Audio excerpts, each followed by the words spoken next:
السلام علیکم ورحمۃ اللہ تعالی وبرکاتہ۔ نحمده ونصلي ونسلم على رسوله الكريم، اما بعد فاعوذ باللہ من الشیطان الرجیم، بسم اللہ الرحمن الرحیم۔ ان اللہ وملائکته یصلون علی النبی یا ایہا الذین آمنوا صلوا علیہ وسلموا تسلیما۔ اللہم صل علی سیدنا ومولانا محمد معدن الجود والکرم وآلہ الکرام وابنہ الکریم وبارک وسلم صلاۃ وسلاما علیک یا رسول اللہ صلی اللہ تعالی علیہ وسلم۔ سنتوں کا اور نفل کا بیان مکمل ہوا اور کچھ نفل نمازیں بھی بتائی گئی اور ان کے کچھ فضائل بھی بتائے گئے۔ اب یہاں سے تراویح کا بیان، کیونکہ تراویح کے کچھ الگ مسائل ہیں اور تراویح کے کچھ احکام بھی ہیں، تو اس کو بیان کرنا ضروری ہے، اس لیے اس کو الگ سے بیان کرتے ہیں۔ سب سے پہلا سوال ہے کہ کیا تراویح پڑھنا مرد اور عورت دونوں کے لیے ضروری ہے؟ بہت ہی اہم اور ضروری سوال ہے۔ جواب ہے کہ تراویح مرد و عورت سب کے لیے بالاجماع سنت مؤکدہ ہے، اس کا ترک جائز نہیں۔ یعنی جس طرح سے مردوں کے لیے تراویح پڑھنا سنت مؤکدہ ہے، اسی طرح عورتوں کے لیے بھی تراویح کی نماز پڑھنا سنت مؤکدہ ہے۔ اور ہمارے یہاں کا حال یہ ہے کہ عورتوں کو پتہ ہی نہیں ہے کہ ہمیں بھی تراویح کی نماز پڑھنی ہے۔ یعنی عام طور پر عورتیں تراویح کی نماز چھوڑ دیتی ہیں، پڑھتی ہی نہیں، جبکہ ان کے لیے بھی وہ سنت مؤکدہ ہے۔ اس کی عادت بنا لینا ان کے لیے جائز نہیں، یعنی اس کو چھوڑنے کی عادت بنا لینا ان کے لیے جائز نہیں ہے، عورتوں کے لیے بھی۔ اب وہ مخصوص ایام ہوتے ہیں، ان میں تو کوئی بھی نماز نہیں پڑھ سکتی ہیں، لیکن باقی کے جو ایام ہیں ان پر تو لازم ہے کہ وہ سنت مؤکدہ تراویح جو ہے وہ بھی پڑھے، اور دوسری نمازیں تو پڑھتی ہیں، تراویح بھی ان پر پڑھنی ہے، ان پر لازم ہے کہ وہ پڑھیں۔ اب یہ کس طریقے سے پڑھیں گے؟ تو مرد جو ہیں، مرد حضرات تو جماعت کے ساتھ پڑھتے ہیں، لیکن عورتیں جماعت نہیں کر سکتی ہیں، تو وہ اپنی اکیلی تنہا جس طریقے سے عام نمازیں اکیلے پڑھتی ہیں، جو دوسری سنتیں ہوتی ہیں، فرض نمازیں ہوتی ہیں، اسی طرح یہ تراویح کی نماز بھی۔ اب وہ جو طریقہ ہے وہ ویسا ہی رہے گا، یعنی آگے بتائیں گے کہ یہ 10 سلام کے ساتھ پڑھی جاتی ہے، 20 رکعتیں پڑھی جاتی ہے 2 2 کر کے، تو یہ ان کے لیے بھی ہے، عورتوں کے لیے بھی ہے، سنت مؤکدہ ہے۔ اگر وہ اس کو چھوڑنے کی عادت بنا لیتی ہیں تو یہ گنہگار ہوں۔ تو جس طریقے سے مردوں کے لیے سنت مؤکدہ ہے، اسی طرح عورتوں کے لیے سنت مؤکدہ۔ یہ جو فرمایا کہ بالاجماع، بالاجماع کا مطلب یہ ہے کہ سارے مجتہدین کا اس پر اتفاق ہے۔ جو مجتہدین ائمہ کرام ہوتے ہیں، جیسے ہمارے امام اعظم بھی مجتہد ہیں، امام شافعی بھی مجتہد ہیں، امام مالک بھی مجتہد ہیں، امام احمد ابن حنبل بھی مجتہد ہیں، دیگر مجتہدین بھی گزرے ہیں، تو ان سب کے نزدیک یہ سنت مؤکدہ ہے۔ اور یہ فرماتے ہیں کہ صرف مرد کے لیے سنت مؤکدہ نہیں ہے، بلکہ عورتوں کے لیے بھی سنت مؤکدہ ہے۔ اس پر خلفائے راشدین نے مداومت فرمائی۔ خلفائے راشدین جو حضرت ابوبکر صدیق، حضرت فاروق اعظم، حضرت عثمان غنی، حضرت مولا کائنات اور حضرت امام حسن کا جو زمانہ، یہ اس کو خلافت راشدہ کہا جاتا ہے۔ تو یہ خلفائے راشدین کی سنت ہے۔ خلفائے راشدین نے اس پر مداومت فرمائی، یعنی ہمیشگی فرمائی، ہمیشہ تراویح کی نماز کو پابندی کے ساتھ انہوں نے پڑھا ہے۔ اور نبی کریم صلی اللہ علیہ وسلم کا ارشاد ہے کہ میری سنت اور سنت خلفائے راشدین کو اپنے اوپر لازم سمجھو، علیکم بسنتی و سنت الخلفائے راشدین، کہ میری سنت کو لازم پکڑ لو، یعنی اس پر عمل کرو، اور خلفائے راشدین کی سنت کو بھی مضبوطی سے پکڑو، لازم کر لو اور اس پر عمل کرو۔ تو یہ خلفائے راشدین کی سنت ہے۔ حضرت فاروق اعظم رضی اللہ تعالیٰ عنہ کے زمانے میں یہ جماعت جو شروع ہوئی ہے، یہ حضرت فاروق اعظم، جبکہ اس سے پہلے بھی تراویح کی نماز پڑھتے تھے لیکن الگ الگ پڑھ لیتے تھے، لیکن جماعت جو باقاعدہ اس کی ہونے لگی تراویح کی، یہ حضرت فاروق اعظم کے دور میں۔ ایک مرتبہ حضرت فاروق اعظم رضی اللہ تعالیٰ عنہ مسجد میں حاضر ہوئے تو دیکھا کہ لوگ تراویح کی نماز جماعت کے ساتھ پڑھ رہے ہیں، تو اس وقت حضرت فاروق اعظم رضی اللہ تعالیٰ عنہ نے ارشاد فرمایا کہ نعمت البدعۃ ھذہ، یہ کتنی ہی اچھی بدعت ہے۔ بدعت کا مطلب ہوتا ہے کسی نئے کام کو ایجاد کرنا۔ ہر بدعت بری نہیں ہوتی۔ یہ جو کہہ دیا جاتا ہے کہ ہر بدعت، کوئی بھی نیا کام ایجاد کرو وہ برا ہے، غلط ہے، ناجائز ہے، گناہ ہے، ایسا نہیں ہے۔ بہت سی بدعتیں ایسی ہوتی جو جائز بھی ہوتی ہیں، بہت سی بدعتیں ایسی جو مستحب ہوتی ہیں، اس میں ثواب بھی ہوتا ہے۔ تو یہ جو بدعت ہے یہ اچھی بدعت ہے. اسی وجہ سے فاروق اعظم رضی اللہ تعالیٰ نے فرمایا کہ کیا ہی اچھی بدعت ہے، یعنی کیا ہی اچھا کام لوگوں نے ایجاد کیا کہ تراویح کی نماز کو جماعت کے ساتھ پڑھنا شروع کر دیا. تو اب اس کی پابندی اور زیادہ آسان ہو جائے گی جماعت کے ساتھ پڑھنے کے لیے، تو ثواب بھی ملے گا، جماعت کا ثواب الگ ہے. اور خود حضور صلی اللہ علیہ وسلم نے بھی تراویح کی نماز پڑھی ہے اور اسے پسند بھی فرمایا. اب ہے تراویح کی کتنی رکعتیں ہیں؟ تو یہ سوال اس لیے اہمیت کا حامل ہے کہ جو ہمارے مخالفین ہیں، خاص طور پر غیر مقلدین، وہ 8 ہی رکعت پڑھتے ہیں. تراویح جو ہے وہ 8 رکعت پڑھتے ہیں، اور جس روایت سے وہ لوگ استدلال کرتے ہیں حقیقت میں ان کا استدلال بہت ہی کمزور ہے. جس میں قیام اللیل کا ذکر ہے، جن احادیث کے اندر قیام اللیل کا ذکر ہے، اور یعنی رات کی نمازوں کا ذکر ہے، اور اس میں 8 رکعت کا ذکر ہے، تو اس روایت کو یہ لوگ تراویح پہ فٹ کر دیتے ہیں اور کیا کہتے ہیں کہ رات کی نماز 8 رکعت ہے تو تراویح کی نماز بھی 8 رکعت ہونی چاہیے، حالانکہ اس سے تہجد کی نماز مراد ہے. جو رات کی قیام اللیل جو ہے رات کی نماز ہے، جیسے ابھی جو تہجد کا بیان ہے اس میں زیادہ سے زیادہ 8 رکعت بتائی گئی، تو وہ 8 رکعت جو روایتوں میں آیا ہے وہ تہجد کی نماز کے بارے میں، تو اس کو تراویح کی نماز پر جو ہے کہ فٹ کر دیتے ہیں اور کہتے ہیں کہ تراویح کی نماز بھی 8 رکعت ہے. نہیں، بلکہ ایسا نہیں ہے. تراویح کی نماز جو ہے کتنی رکعت ہے؟ 20 رکعت. جمہور کا مذہب یعنی اکثر علماء کرام کا اور ائمہ دین کا مذہب یہ ہے کہ تراویح کی نماز یہ 20 رکعت ہے. اور ان پر سب سے بڑا اعتراض تو یہ ہوتا ہے کہ وہ جن کو فالو کرتے ہیں ان کے یہاں تو 20 رکعت ہوتی ہے. مکہ میں کتنی رکعت ہوتی ہے؟ مدینہ میں کتنی رکعت پڑھی جاتی ہے؟ 20 رکعت. تو اگر ان کو اتنی فکر ہے اور اتنا ان کو جو ہے یہ سمجھتے ہیں کہ ہمارا مذہب اتنا مضبوط ہے، تو جا کر ان کو بتائیں نجدیوں کو کہ تم لوگ 20 کیوں پڑھتے ہو؟ مدینہ میں مکے میں کیوں 20 پڑھتے ہو؟ ان کو جا کے کہنا چاہیے ان لوگوں کو کہ یہ تو ان کے فالوور ہیں، تو وہاں تو 20 ہو رہی ہے اور یہ خود یہاں پہ 8 رکعت پڑھ رہے ہیں. تو جمہور کا مذہب ہے کہ تراویح کی 20 رکعتیں ہیں، اور یہی احادیث اور آثار صحابہ سے ثابت ہے. حدیثوں سے بھی یہی ثابت اور صحابہ کرام کے اقوال سے بھی یہی ثابت ہے کہ یہ 20 رکعت ہے. اب سوال ہے کہ تراویح کا وقت کیا ہے، کہاں سے کہاں تک، یعنی کہاں سے شروع ہوتا ہے اور کہاں ختم ہوتا ہے، اور کتنے وقت کے اندر تراویح کی نماز پڑھی جا سکتی ہے. تو اس کا وقت فرض عشاء کے بعد سے طلوع فجر تک ہے. فرض عشاء کے بعد، یہ بات بھی غور کرنے کی ہے، یعنی عشاء کی نماز جو فرض نماز ہے وہ پڑھ لی جائے اس کے بعد اس کا وقت شروع ہوتا ہے. اس کا مطلب یہ ہوا کہ عشاء کی فرض نماز سے پہلے تراویح نہیں ہو سکتی، پہلے عشاء کی نماز پڑھنی پڑے گی. یعنی فرض نماز جو ہے عشاء کی جو 4 رکعت ہے وہ پہلے پڑھنی پڑے گی، اس کے بعد ہی ہم تراویح پڑھ سکتے ہیں، ورنہ نہیں پڑھ سکتے ہیں. جیسے ابھی کسی کی عشاء کی نماز چھوٹ گئی اور وہ آیا ایسے وقت میں کہ تراویح شروع ہو چکی ہے، تو اب وہ ڈائریکٹ تراویح میں شریک نہیں ہو سکتا.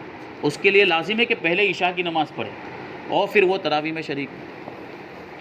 تو عشاء کے فرض نماز کے بعد سے لے کر طلوع فجر تک، یعنی صبح صادق تک. وطر سے پہلے بھی ہو سکتی ہے اور بعد میں بھی ہو سکتی ہے. یعنی وطر اور عشاء کے درمیان ہونا ضروری نہیں. جیسے ابھی عام طور پر جو طریقہ ہے وہ کیا ہے کہ عشاء کی نماز سے فارغ ہونے کے بعد سنتیں پڑھ لیتے ہیں، نوافل پڑھ لیتے ہیں، اور اس کے بعد تراویح شروع کی جاتی ہے. پھر تراویح ختم ہونے کے بعد وطر کی نماز پڑھی جاتی ہے. یہ طریقہ جو ہے کہ اختیار کیا جاتا ہے. اور اگر پہلے وطر پڑھ لی، مان لیجئے کہ عشاء کی فرض پڑھی، سنتیں پڑھی اور پھر وطر بھی پڑھ لی، اب تراویح پڑھ رہے ہیں، تو اس میں بھی کوئی حرج نہیں. وطر سے پہلے بھی ہو سکتی ہے اور وطر کے بعد بھی ہو سکتی ہے. تو اگر کچھ رکعتیں اس کی باقی رہ گئی کہ امام وطر کو کھڑا ہو گیا تو امام کے ساتھ وطر پڑھ لے، پھر باقی ادا کر لے، جبکہ فرض جماعت سے پڑھے ہوں. یعنی یہ اب جو ہے کہ مثال کے طور پر کبھی ایسا ہوتا ہے کہ بیچ میں کچھ رکعتیں تراویح کی چھوٹ جاتی، جیسے بیچ میں حاجت پیش آ گئی تو استنجا کرنے چلا گیا تو اس میں 2 رکعت چھوٹ گئی. اب یہ 2 رکعت ظاہر سی بات وہ آئے گا تو وہ دوسری بعد والی رکعتیں شروع ہو گئی ہوگی تراویح کی، تو اس میں شریک ہو جائے تو بیچ میں پڑھنے کا موقع ہی نہیں ملے گا. تو اب وہ جو 2 رکعت جو بیچ میں چھوٹ گئی ہے وہ پہلے پڑھ کے وطر میں شامل ہو سکتا ہے اگر وطر کی جماعت مل جاتی ہے، یا پہلے وطر کی جماعت میں شامل ہو جائے کیونکہ وہ جماعت کے ساتھ پڑھنا افضل ہے، اور یہ جو 2 رکعت بچی ہے وہ وطر کے بعد پڑھ لے. یہ بھی ہو سکتا ہے.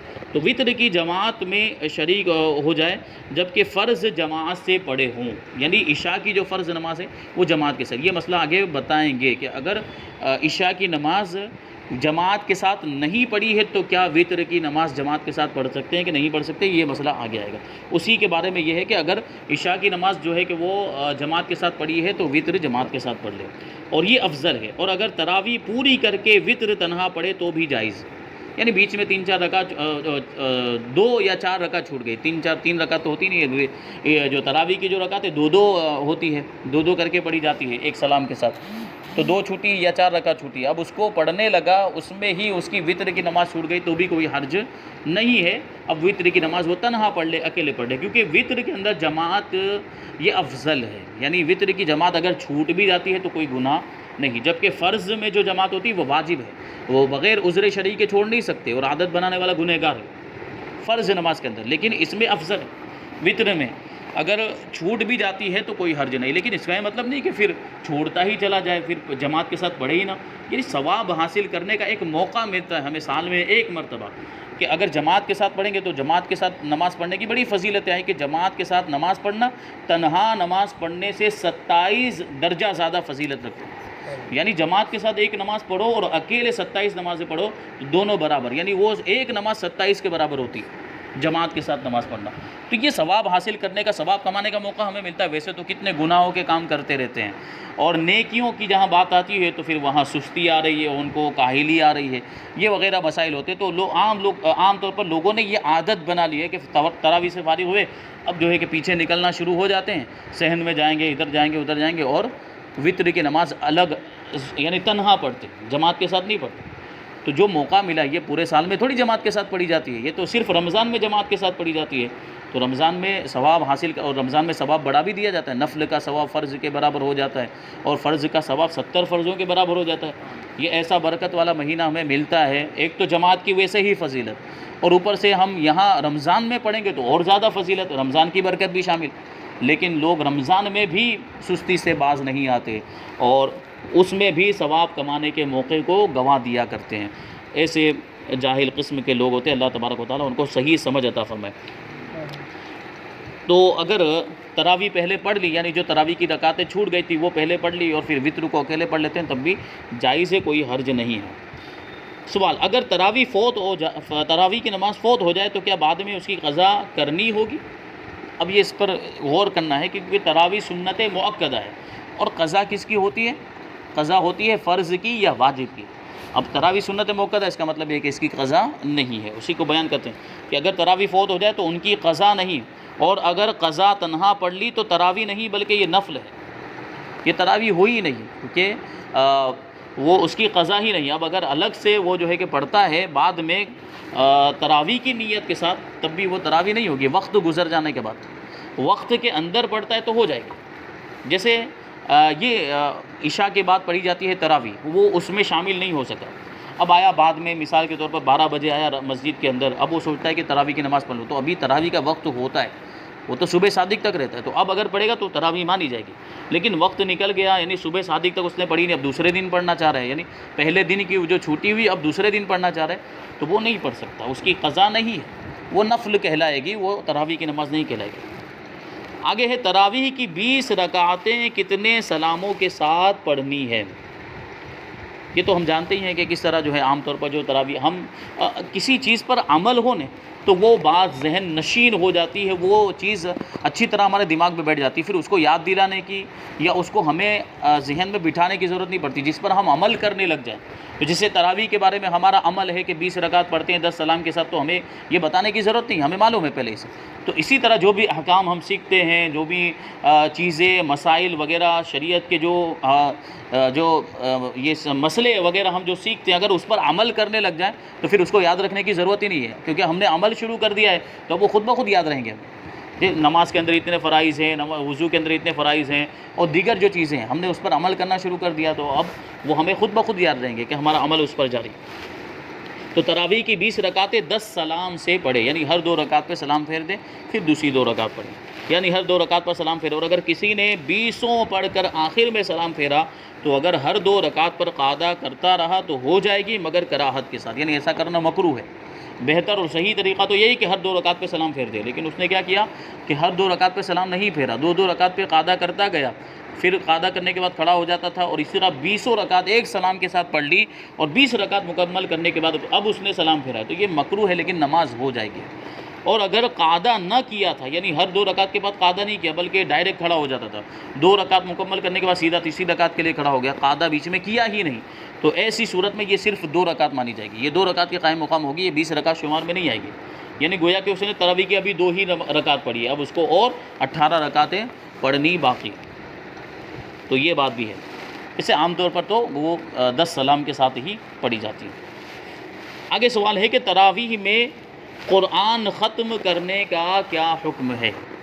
قرآن شریف پڑھا جاتا ہے، اس میں مکمل کیا جاتا ہے قرآن شریف کو رمضان کے مہینے کے اندر۔ اب اس کی جو ہے الگ الگ لوگ میعاد رکھتے ہیں، اس کا ایک ٹائم مدت رکھتے ہیں۔ کچھ لوگ 10 دن میں ختم کرتے ہیں، کچھ لوگ 15 دن میں ختم کرتے ہیں، اور عام طور پر جو ہے اکثر مساجد کے اندر جو ہوتا ہے وہ کیا ہوتا ہے، شب قدر میں قرآن مجید کو ختم کیا جاتا ہے۔ اور یہ اس کی ایک فضیلت اچھی بات بھی ہے، کیونکہ شب قدر بڑی برکت والی رات ہوتی ہے، تو اس میں قرآن شریف ختم کیا جائے، کیونکہ قرآن مجید نازل بھی اسی رات میں ہوا ہے۔ انا انزلناہ فی لیلۃ القدر، بے شک ہم نے اسے لیلۃ القدر میں نازل کیا۔ اب یہاں سوال آ جاتا ہے کہ قرآن مجید تو 23 سال کے عرصے میں نازل ہوتا رہا، تو لیلۃ القدر میں کیسے نازل ہوا؟ تو اس کے بارے میں جواب دیتے ہیں، مختلف جوابات دیے گئے۔ اس کا ایک جواب یہ ہے کہ لوح محفوظ پر جو لوح محفوظ سے آسمان دنیا پر نازل ہوا، یہ اس کے تعلق سے جواب دیا جاتا ہے، یہ شب قدر میں ہوا۔ تو تراویح میں ایک بار قرآن مجید ختم کرنا سنت مؤکدہ ہے، ایک مرتبہ پوری تراویح میں، پورے رمضان کے اندر ایک مرتبہ قرآن مجید ختم کرنا سنت مؤکدہ ہے، اور 2 مرتبہ فضیلت اور 3 مرتبہ افضل ہے۔ یعنی 2 مرتبہ کی بھی فضیلت آئی، اور 3 مرتبہ ختم کرنا بھی یہ بھی فضیلت رکھتا ہے۔ لوگوں کی سستی کی وجہ سے ختم کو ترک نہ کریں، یعنی لوگ سستی کرتے ہیں کہ بھائی قرآن شریف کی تراویح جو کہ لمبی ہوتی ہے تو اس میں تعداد کم ہو جاتی ہے، لوگ علم ترا میں چلے جاتے ہیں، سورہ تراویح کے اندر چلے جاتے ہیں، تو اس کا یہ مطلب نہیں کہ پھر ختم کر دی جائے گی۔ جیسے ابھی یہ جو ماحول چلتا ہے اس میں کیا ہوتا ہے کہ ایک تو یہ کہ حکومت کی طرف سے بہت زیادہ سختی ہو رہی ہے، جمع نہیں ہو سکتے، مسجد میں بھیڑ نہیں ہونی چاہیے وغیرہ وغیرہ، تو وہ تو مجبوری ہے۔ لیکن حالات سازگار ہونے کے باوجود بھی لوگ ڈر کی وجہ سے، جیسے اس سال جو رمضان گزرا اس میں اتنی زیادہ کوئی سختی نہیں تھی، لیکن اس کے باوجود کچھ لوگوں نے یہ سمجھتے ہوئے کہ کہیں چیکنگ آ گئی تو کہیں ایسا کچھ ہوا، جبکہ بعض مساجد تو ایسی جگہ پر موجود ہے کہ جہاں چیکنگ آنے کا اتنا خطرہ ہی نہیں ہے، تو اس کے باوجود ان لوگوں نے علم ترا والی تراویح کروائی ہے۔ تو یہ جو سنت موقدہ ہے قرآن مجید کو ختم کرنا، تو یہ اس کا تو ترک ہو گیا، یہ تو چھوٹ گئی نا وہ سنت موقدہ، تو اس بات کا بھی لحاظ ہونا چاہیے۔ اور ایسے ماحول میں بھی اگر ہم دیکھیں، آگے پیچھے دیکھیں، جیسے ہماری مسجد ہے، ابھی یہ جو مسجد ہے تو محلے کے اندر موجود ہے، یہاں اتنا کوئی خطرہ ہی نہیں ہے، پورا لاک ڈاؤن گزر گیا، ایک مرتبہ صرف چیکنگ آئی تھی، اور مسجد اندر ہے، پتہ ہی نہیں چلتا کہ یہاں کوئی مسجد ہے، تو ہم آسانی کے ساتھ یہاں پہ تراویح کی نماز قرآن شریف کے ساتھ پڑھ سکتے ہیں۔ جبکہ کچھ مسجدیں ایسی جو روڈ پر موجود ہیں وہاں قرآن شریف کے ساتھ ہوئی ہے، نام لیا جا سکتا ہے مسجد کا، اور مائک میں ہوئی کہ باہر روڈ پر بھی آواز آ رہی ہے، لیکن اس کے باوجود انہوں نے قرآن شریف کے ساتھ تراویح پڑھی ہے۔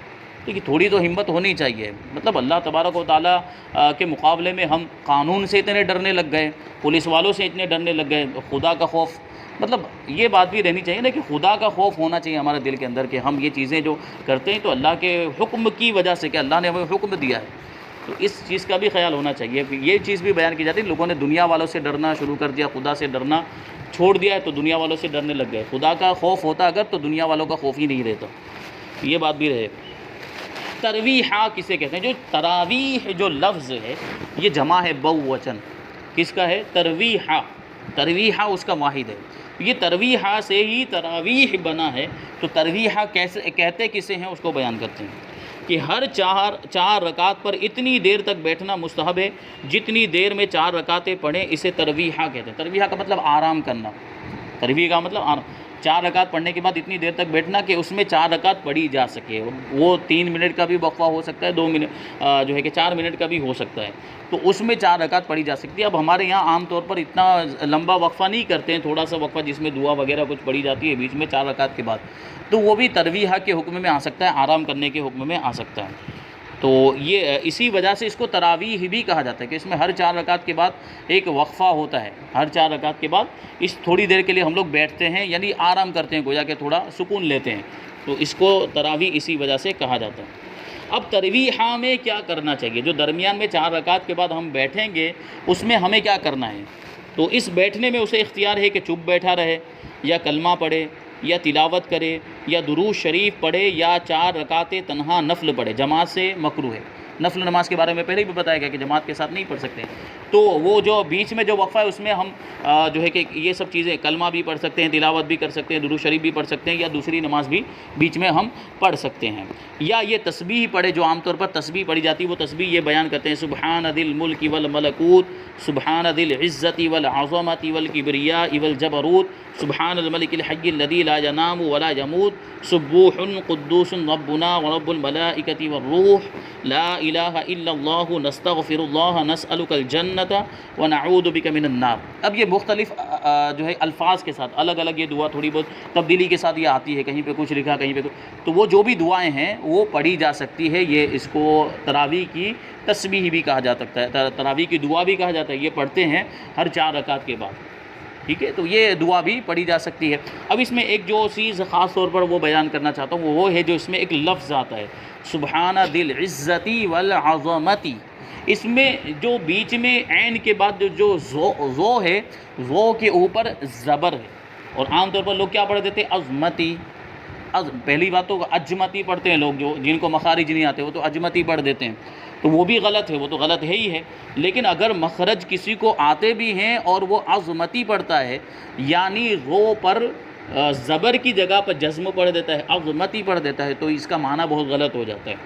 یہ زبر کا خاص طور پر عربی میں ہمیں خیال رکھنا ہے، ذی العزت والعظمت، رو پر زبر ہے، تو وہ معنی کیا غلط ہو جاتا ہے؟ عظمت کا معنی بلندی، عظمت بلندی والا ہے، وہ ذات پاک ہے جو عزت والی ذات ہے اور بلندی والی ذات ہے، سبحان ذی العزت والعظمتی کا یہ معنی ہوتا ہے۔ لیکن اگر اس کو عظمتی پڑھ دیں گے، یعنی رو کے زبر کی جگہ پہ اگر جزم پڑھ دیں گے، عظمتی کی جگہ پہ عظمتی پڑھ دیں گے، تو عظمتن کا معنی ہوتا ہے ہڈی، تو ذی العزت والعظمتی کا معنی ہو جائے گا کہ وہ پاک ہے جو ہڈی والا ہے، تو یہ تو ہڈی، یہ تو اس کا معنی نہیں ہو سکتا، یہ تو غلط ہے، بلکہ اللہ تبارک و تعالیٰ ہڈی سے پاک ہے، جسم و جسمانیت سے پاک ہے، جسم سے تعلق رکھنے والی چیز سے پاک ہے، تو ہڈی تو جسم کا حصہ ہوتی ہے، تو یہ معنی اس کی وجہ سے بدل جاتا ہے، تو اس چیز کا خاص طور پر خیال رکھنا ہے، سبحان ذی العزت والعظمت، اس کا صحیح تلفظ ہونا چاہیے۔ اب آگے جو ہے کہ تراویح میں جماعت کا کیا حکم ہے اس کو بیان کرتے ہیں۔ چلیے یہاں سے اب چونکہ وقت ہو گیا ہے، یہ اس کے بعد کچھ اور ضروری مسائل تراویح کے بارے میں ابھی باقی ہیں، انشاءاللہ تبارک و تعالیٰ اس کو آئندہ درس میں بیان کیا جائے گا۔ اللہ تبارک و تعالیٰ ہم سب کو جو کچھ بھی بیان ہوا اس پر عمل کرنے کی توفیق عطا فرمائے۔ وما علینا الا البلاغ۔ السلام علیکم۔